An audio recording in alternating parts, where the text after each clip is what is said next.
Thor Love and Thunder is a really fun, enjoyable, entertaining movie.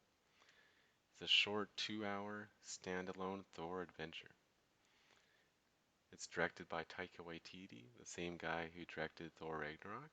So if you like that movie, then you'll definitely like this movie as well.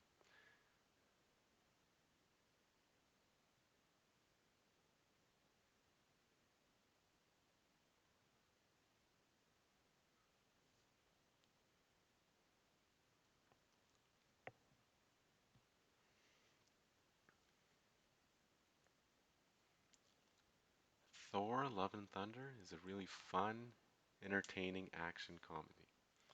It's a short 2-hour movie directed by Taika Waititi, the same guy who directed Thor Ragnarok.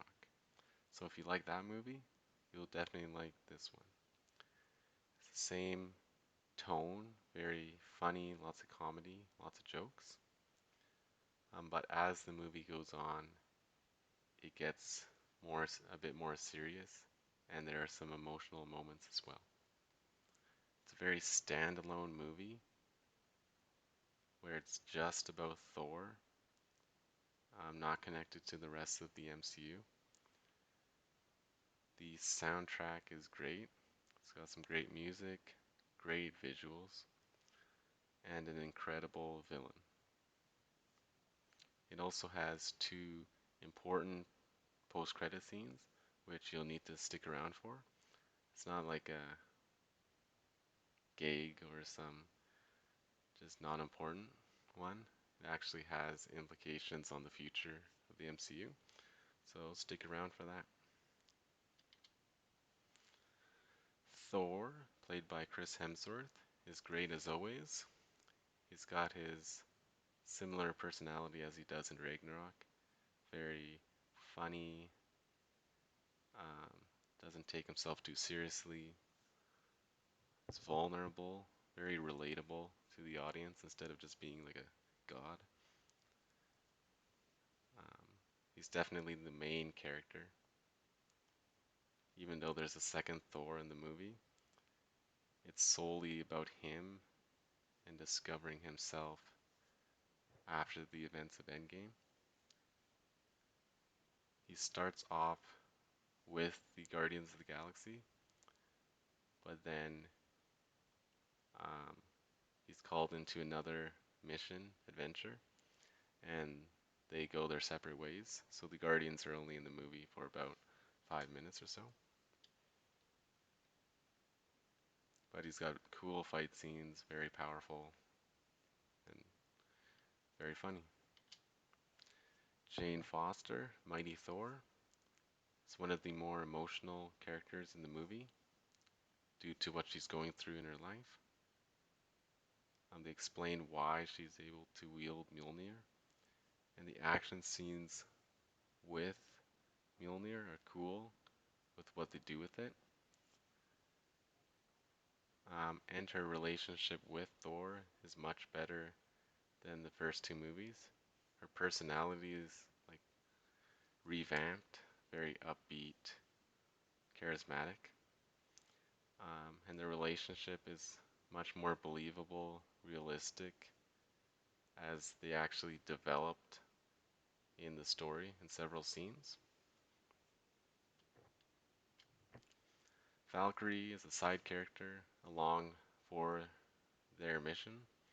Um, she's a new king of New Asgard and is very helpful in their action scenes and fights. Korg, another side character along for their quest. It has lots of one-liners and jokes and also does some of the narration in the movie. The best character is Gore the God Butcher. He's very menacing. Christian Bale does a great job at portraying him with his movements and gestures and his voice.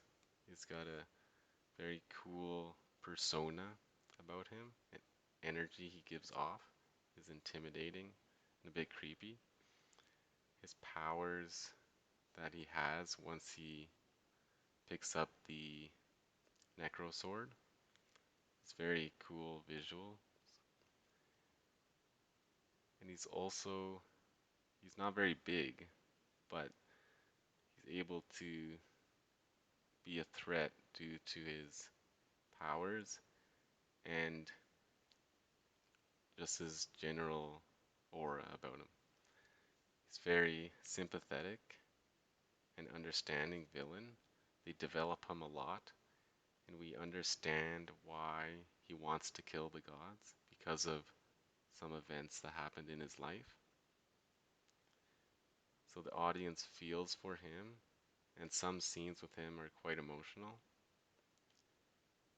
Even Thor gets to see his side and that he has a point due to events in the movie where Thor like has a revelation and has a different point of view. And so their interactions and how they do that is um, very interesting. One of my favorite villains in the MCU, probably besides Thanos. Is it better than Thor Ragnarok? Not for me. Um, I just like these side characters more. Loki and Hulk are some of the best characters.